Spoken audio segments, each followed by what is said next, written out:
হলেন তৃণাবর্ত এসেছে। তৃণাবর্ত ঘূর্ণিবাত্যা। মা যশোদা নিজের পুত্রকে দুগ্ধপান করিয়ে চুম্বন করতেছিলেন, লালন করতেছিলেন, আদর করতেছিলেন, নিজের বালককে উত্তোলন করতেছিলেন। আর বালকদেরকে যখন এই প্রকার উত্তোলন করা হয় খুব ভালো লাগে। কৃষ্ণেরও ভালো লাগলো, মনে করলো মা আরেকটু উপরে ফেলে, আরেকটু জম লাগা। মা তো ফেলতে পারছেন না, আর যেই ভগবান ইচ্ছা করলেন, ইচ্ছা শক্তি তো সেবার জন্য দাঁড়িয়ে আছেন। অষ্ট সিদ্ধি নবনিধি সমস্ত শক্তি সেখানে তৎপর সেবার জন্য। ভগবানের ইচ্ছা যেই হয়েছে উপরে যাবার জন্য, বলে চিন্তা নাই প্রভু, এখন উপর উড়ন খটলা পাঠাচ্ছি। হরিদ্বার যায়েন না, উড়ন খটলায় তো তৃণাবর্তকে পাঠিয়ে দিলেন, মানে ঘূর্ণিবাত্যা ভবন্ড।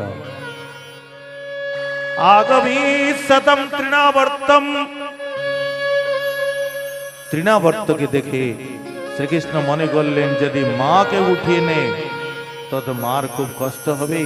এই জন্য ভগবান এত ভারী হয়ে গেলেন, মা ন সেহে গিরিকূট অবধ, একটি গিরি পর্বতের মতো ভারকে অনুভব করে তিনি আর ধরতে পারলেন না। ভূমু নিদাও, তাকে ভূমিতে শয়ন করে দিলেন। আর তৃণাবর্ত এসে সেই ধুলের দ্বারা পুরো গোকুলকে আচ্ছাদিত করে সে বালককে আকাশ মণ্ডলে নিয়ে যায়। তৃণাবর্ত নভ প্রাত ঊর্ধ্বং বৈ লক্ষ যোজনম।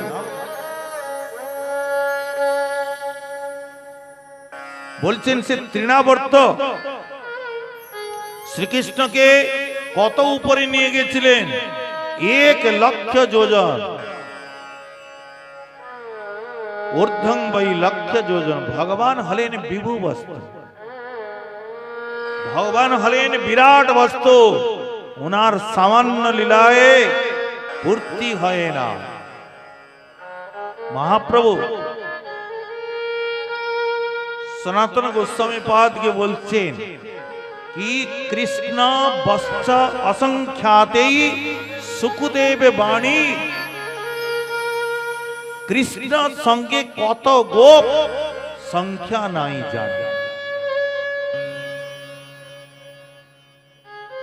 ভগবান যখন গোচারণ লীলা করতেছিলেন কত সখা ছিলেন, কত গৌ মাতা ছিলেন, গরু ছিলেন। বলে অসংখ্যাতেই, বলেন এক এক গোপের নিকটে অর্বুদ শঙ্খ পরাধ্য তারা গোচারণ করতেন। আর শ্রীকৃষ্ণের যদি এরা অর্বুদ গোচারণ করেন তাহলে শ্রীকৃষ্ণের কত গরু ছিল। ভগবান হলেন বিভু বস্তু, তো বিভু বস্তুর বিভু লীলা। এই জন্য 1,00,000 যোজন আছে। সেখানে কোনো অক্সিজেন কিছু আছে? ভগবান 1,00,000 যোজন উঠে গেলেন। তৃণাবর্ত মনে করল কি বালককে নিয়ে আমি মথুরার দিকে এগিয়ে যাব, চলে যাব। কিন্তু ভগবান তার কণ্ঠকে দাবিয়ে দিলেন। ভগবান এত ভারী হয়ে গেলেন, নিজেকে ভারী করলেন কি তৃণাবর্ত ভগবানকে ধারণ করার জন্য সমর্থ হলো না। তৃণাবর্ত মনে করলো যে বালক এত ভারী কি করে হলো। যেই নিচের দিকে দেখছেন তো নীল মণির সমান কৃষ্ণ ছিলেন। কৃষ্ণকে দেখে কালো কালো দেখে মনে করছে আমি সেই বালককে উঠালাম না কোনো কালো পাথরকে উঠিয়ে নিলাম। যেই পাথর ভেবেছে, ভগবান বললেন আরে অজ্ঞানী লোক পাথরের মধ্যে আমাকে দেখে আর তুই সাক্ষাৎ আমাকে পাথর ভেবেছিস, চল তোকে পাথরই কুটাবো। তার কণ্ঠকে রোধ করে দিলেন। গোকুলের মধ্যে এক প্রস্তর খণ্ডের মধ্যে তৃণাবর্ত পড়ল, তার মৃত্যু।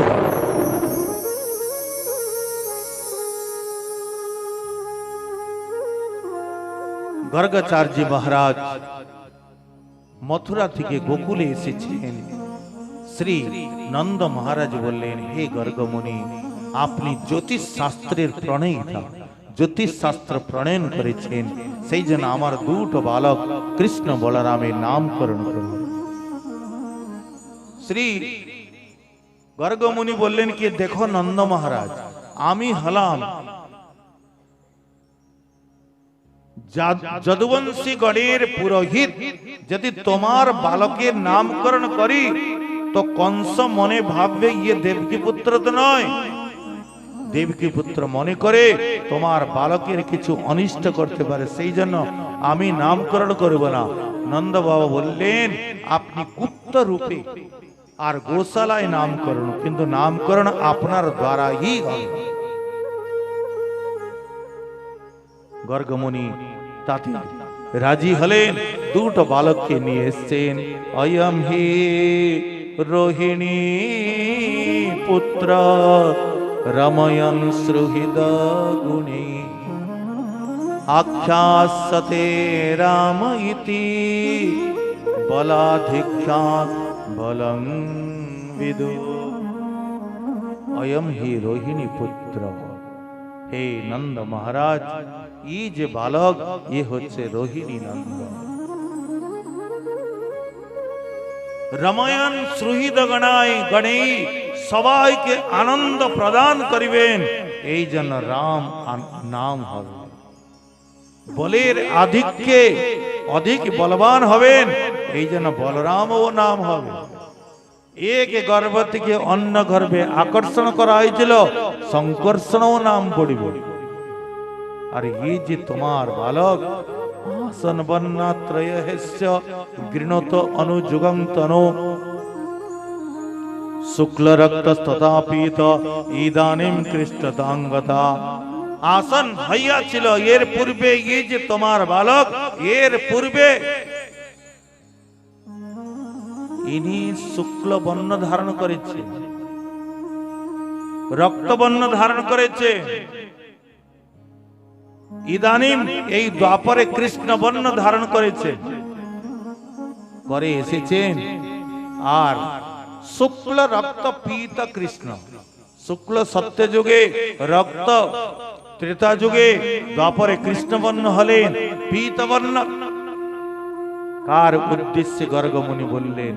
যেন বললেন, হে নন্দ মহারাজ, এই তোমার পুত্র কৃষ্ণ, ইনিহি নিজের তিনটি ইচ্ছাকে পূরণ করার জন্য রাধা ভাব কান্তিকে ধারণ করে নবদ্বীপে সচিগর্ভ সিন্ধু থেকে তিনি গৌরাঙ্গ রূপে প্রকট হবেন।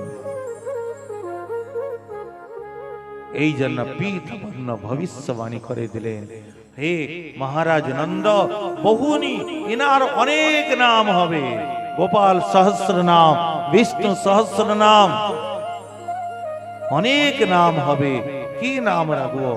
লীলানুসার, গুণানুসার ইনার নাম পড়িবে। গিরি ধারণ করিবেন, লোক গিরিধারী বলিবেন। কালীয় দমন করিবেন, লোক কালীয় দমন বলিবেন। চির চুরি করিবেন তো চির চোর নাম পড়িবে, মাখন চোর নাম পড়িবে, রাস বিহারী নাম পড়িবে। তস্মানন্দাত্মজোয়ম নারায়ণ সমগুণে। ই তোমার বালক, তোমার ইষ্ট দেবে নারায়ণ প্রসন্ন হয়ে দিয়েছেন, এই জন্য নারায়ণ সমগুণে, নারায়ণের সমান গুণবান হবে। অথবা জীব গোস্বামী পাদ বললেন, নারায়ণ অসম গুণী, নারায়ণ ও ইনার সমস্ত গুণের সমানতা করতে পারবেন না। শ্রীকৃষ্ণের মধ্যে 4টি গুণ বিশেষ অন্য সমস্ত অবতার থেকে। লীলা প্রেমনা প্রিয়াধিক্যম মাধুর্য বেণুরূপয়। এই শ্রীকৃষ্ণের এমন মাধুর্য, যিনি বৈকুণ্ঠেশ্বরী লক্ষ্মী, তিনিও কৃষ্ণকে ভজন করতে চান, প্রাপ্তি করতে চান। ভগবান এইবার হামাগুড়ি দিয়ে চলছেন, ব্রজের রজে তিনি গড়াগড়ি যাচ্ছেন। কারণ ভগবান মনে মনে ভাবছেন, এই ব্রজে যে আসে তারা এই বলে, রাধে তেরি চरणों की घर धूल जो मिल जाए। তো কি ব্রজের ধুলায় কি আছে? এই জন্য ব্রজের ধুলায় তিনি গড়াগড়ি দিতেন। মা যশোদা মনে করতেন, হ্যাঁ, আরে লাল, আমার তোকে এত সুন্দর স্নান করিয়ে সিঙ্গার করিয়ে সাজিয়ে দিলাম, আর তুই ধুলায় গড়াগড়ি দিচ্ছিস। মা ধুলাগুলোকে ঝেড়ে দিতেন। শ্রীকৃষ্ণ তো এখন কথা বলেন নাই, মনে মনে মনে ভাবছে, মা এই যে ব্রজের ধুল আমাকে অত্যন্ত প্রিয়।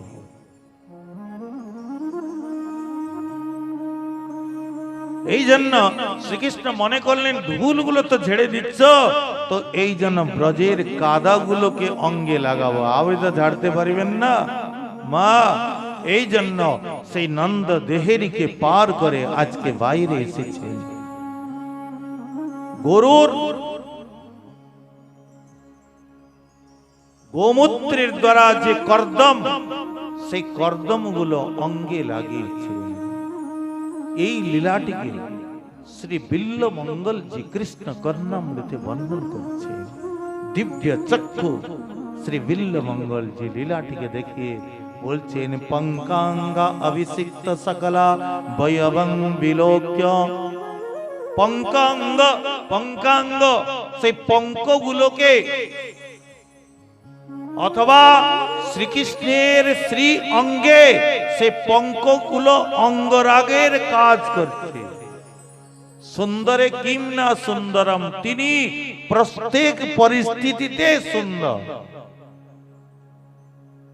উনার সবকিছু মধুর। অধরং মধুরম বচনং মধুরম হসিতম মধুরম বলিতম মধুরম,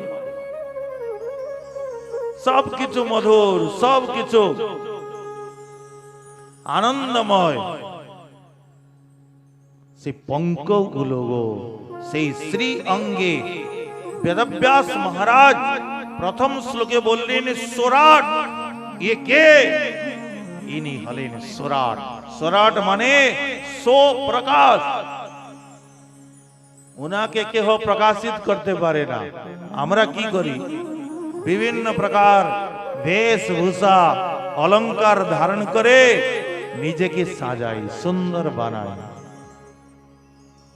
কিন্তু ভগবানের শ্রীঅঙ্গে গিয়ে ভূষণম ভূষণাঙ্গমম, তিনি হলেন ভূষণের ও ভূষণ স্বরূপ। উনার শ্রীঅঙ্গে গিয়ে যখন ভূষণ ভগবান ধারণ করেন, ভূষণ ধারণ করে ভগবানের শোভা বাড়ে না, বরং ভূষণের শোভা বেড়ে যায়। কারণ তিনি হলেন সো প্রকাশ, উনাকে কেহ প্রকাশিত করতে পারে। এই জন্য পঙ্কগুলো ধারণ করার পরেও, অঙ্গে লাগাবার পরেও ওনার যে শোভা তাতে কম হয় নাই, বরং বেড়ে গেছে।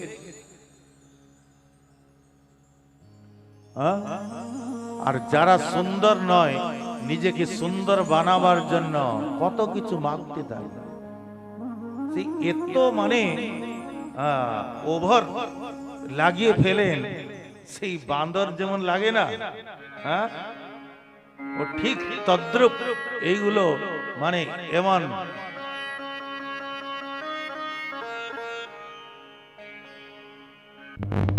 কিন্তু ভগবান তিনি প্রত্যেক পরিস্থিতিতে সুন্দর।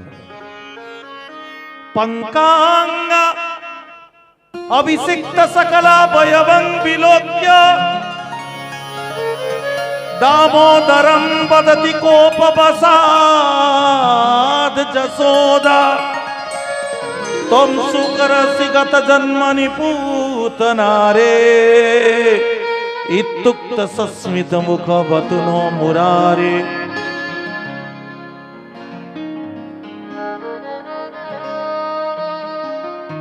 সেই পঙ্করূপ অঙ্গরাগের দ্বারা যার অবয়ব অভিষিক্ত হয়ে গেছে, এমন নিজের পুত্রের রূপকে দেখে মার তো চিত্তটা আনন্দে ভরে গেছে।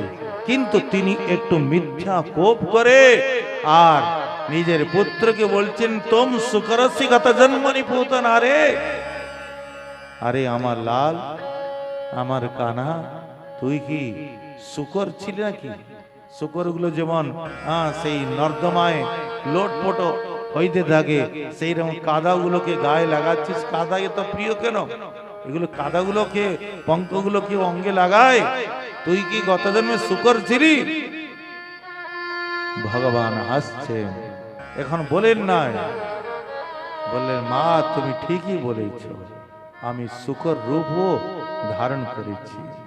এই প্রকার নানা প্রকার লীলা করে সমস্ত মা যশোদা, রোহিণী সমস্ত ব্রজবাসীগণকে আনন্দ দিচ্ছে।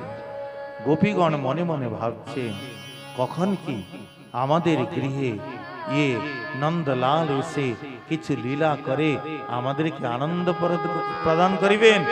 তো ভগবান তো অবতার নিয়েছেন এই জন্য, নিজের ভক্তগণকে সুখী করার জন্য। তাদের অভিপ্রায়কে বুঝে সমস্ত নিজের বয়স্ক সখাগণকে নিয়ে বাড়ি বাড়ি গিয়ে গিয়ে মাখন চুরি করে তাদেরকে আনন্দ প্রদান করছে। এ মাখন চুরি নয়, যেন তাদের হৃদয়ের চুরি, তাদের প্রেমের চুরি, ভাবের চুরি। ভগবান ভাবের ভোকা। ভগবানকে যে কোনো উত্তম বস্তু হোক না কেন, আপনি কোন বস্তু দিয়ে ভগবানকে বাঁধতে পারবেন, ভগবানকে প্রসন্ন করতে পারবেন না।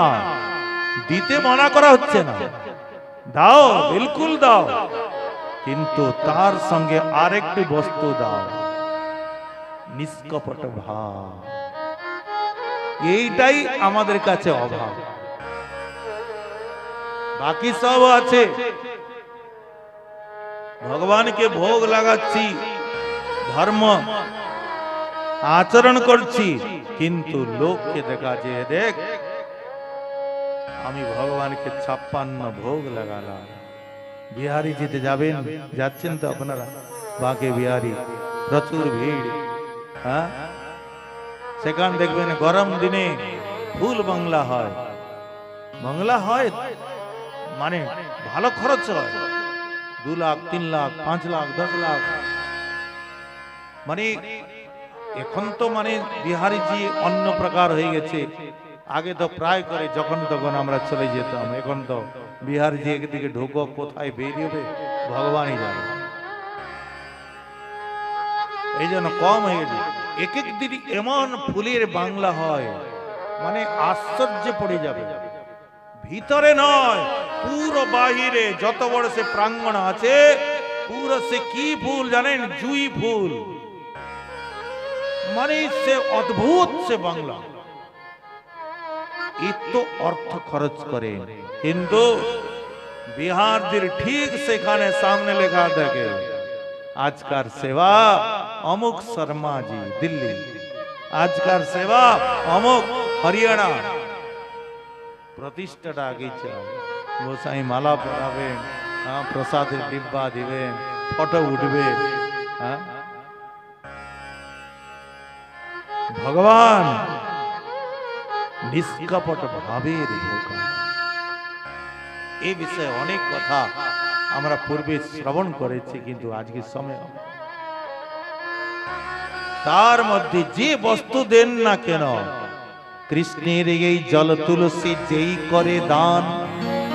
দেখো কি লিখছেন শাস্ত্র, কৃষ্ণের এই জল তুলসী যেই করে দান, তার ঋণ শোধিতে কৃষ্ণ করে যত।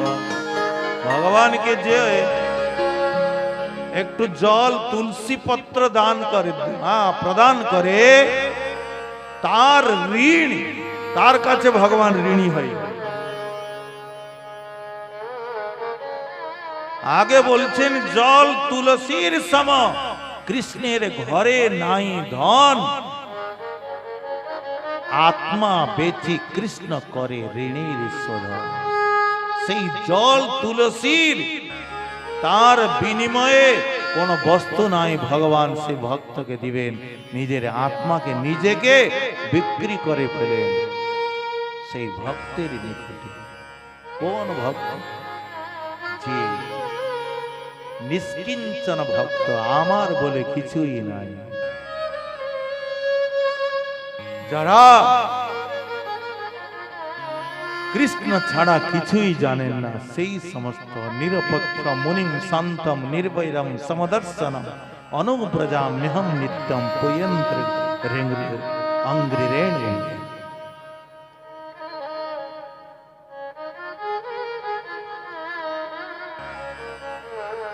তো ভগবান ভাবের ভোকা, ভগবান যে আজকে নবনীত চুরি করতে যাচ্ছেন, আসলে এটা নবনীত চুরি নয়, তাদের প্রেম চুরি, তাদের ভাব চুরি।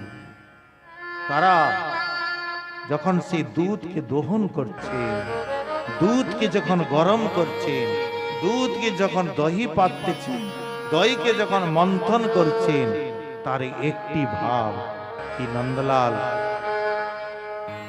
আমাদের গৃহে আসবেন, আমাদের এই মাখনটিকে কি एक दिन मेरे घर आना मेरे बाके बिहार, एक दिन मेरे घर आना मेरे बाके बिहारी, बाके बिहारी मेरे बाके बिहारी, बाके बिहारी मेरे बाके बिहारी, गिरिवरधारी गिरिवरधारी मेरो कुंज बिहारी कुंज बिहारी, एक दिन मेरे घर आना मेरे बाके बिहारी, एक दिन मेरे घर आना मेरे बाके बिहारी, तेरे लिए देख मैंने माखन निकाला, तेरे लिए देख मैंने माखन निकाला, तेरे लिए देख मैंने माखन निकाला, तेरे लिए देख मैंने माखन निकाला, माखन निकाला, माखन निकाला, माखन निकाला, माखन निकाला, जी भर के भोग लगाना मेरे बाके बिहारी, जी भर के भोग लगाना मेरे बाके बिहारी, एक दिन मेरे घर आना मेरे बाके बिहारी, एक दिन मेरे घर आना मेरे बाके बिहारी। যখন এই প্রকার তারা সংকল্প নিয়ে সেই দহিটাকে মন্থন করতেছেন, নবনীত বের করতেছেন, আর তাদের হৃদয়টা যেন সেই নবনীতের মধ্যে প্রতীক্ষা করছে, নন্দলাল কখন আসবে আর আমাদের মাখনটাকে তিনি স্বীকার করিবেন। আরে সেই প্রকার আকর্ষণ না হলে কেন যাবেন?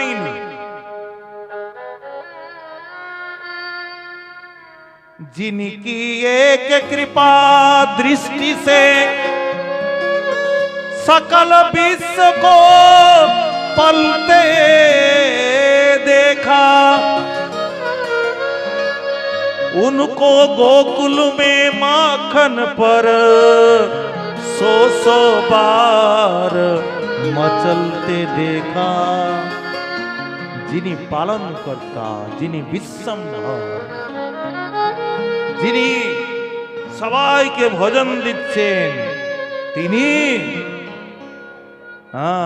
গোকুলে সেই ব্রজের গলিতে বিথিতে গোপী বলছে, কানা মাখন খাবি? বলে হ্যাঁ হ্যাঁ দাও। বলে কানা মাখন তো দেব, আমি শুনেছি নাকি তুই ভালো নাচতে জানিস, একটু নাচতে দেখি কেমন নাচতে জানিস, দেখ ভালো করে নাচবি কিন্তু, যেমন তেমন, এই যেমন এদিকে একটা এদিকে একটা, ইয়ে নাচ হয়? বলে ইয়ে নাচ নয়, ভালো করে টুমুক নাচবে। যদি নাচটা আমার পছন্দ হবে তবেই মাখন দেব।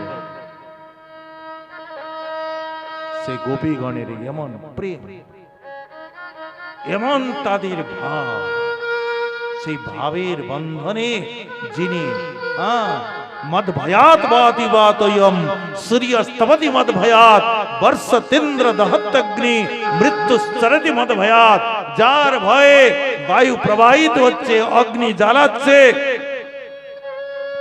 তিনি সেই গোপীগণের ইশারায় ব্রজের বিথিতে রাস্তায় ইয়ে কৃষ্ণ ভাবছেন না লোক দেখে কি বলবে, হাসবে, একটু মাখনের লোভে তিনি নাচতেছেন। ভগবান মাখন খাননি, ভগবান কাছে মাখন নাই, এ মাখন নয়, এ হচ্ছে তাদের ভাব, তাদের প্রেম। এমন সে প্রেমটাকে भक्ति सूत्र बनद्ध भाव का विष मैं हूं भूखा भाव ही बस सार है, भाव से मुझको भजे जो भव से बेड़ा पार है। भाव नहीं, 56 भोग लगाओ, 56 কেন 156 লাগাও, ভাব নাই ভগবান ফিরেও তাকান না। আজকাল বড় বড় মন্দিরে, নাম তো নেব না, বড় বড় মন্দিরে যেখানে শুধু 56 ভোগ, না পবিত্রতা আছে, না সদাচার আছে, খালি ধন্দাবাদ। যে দান কর্তা সে প্রতিষ্ঠার লোভে দান করছে, আর যে গ্রহণ কর্তা সে হচ্ছে লোভী, টাকার অর্থ লোলুপ। एक 56 ভোগ কে কতদিন সে প্যাকিং করা আছে ভগবানই জানে। যদি তাকে খুলে দিবেন, মানে এগুলো সব অতিরঞ্জিত নয়, এ বিলকুল বাস্তবিক। 56 ভোগ সাজা আছে, উপরে সেই হলুদ রঙের সব পেপার লাগানো আছে দেখাবার জন্য। এক যজমান আজকে দেখলো, কালকে আরেক যজমান সেও দেখলো আমার 56 ভোগ লেগেছে, তৃতীয় দিনে আরেক যজমান দেখলো, সে ফটো নিয়ে নিল। এই চলছে।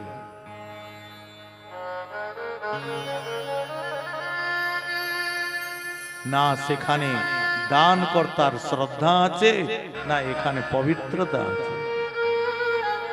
ঈশ্বর ভগবান, হ্যাঁ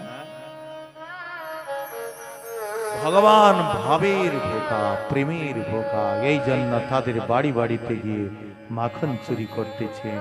এই মাখন চুরি লীলাটা যে গোপীগণ শিকায়ত করছেন মা যশোদার নিকটে, সেই শিকায়তটাই, সেই নালিশটাই মাখন চুরি ভাবে শ্রী সুখদেব গোস্বামী বর্ণন করেছে।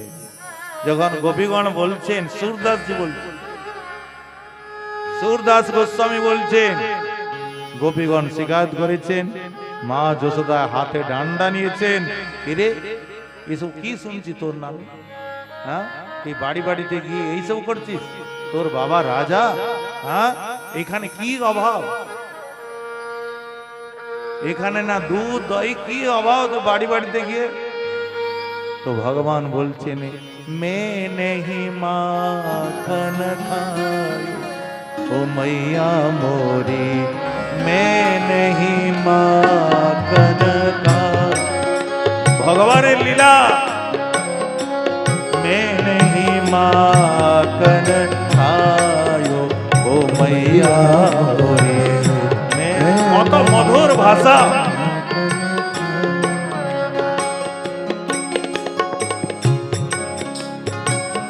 भोर भये गई कन के पाछे, भोर भये गई कन के पाछे, मधुबन मोही पठायो तूने, मधुबन मोही पठायो। अरे चार प्रहर बंसी बट भटे को, चार प्रहर बंसी बट भटे को, सांझ पर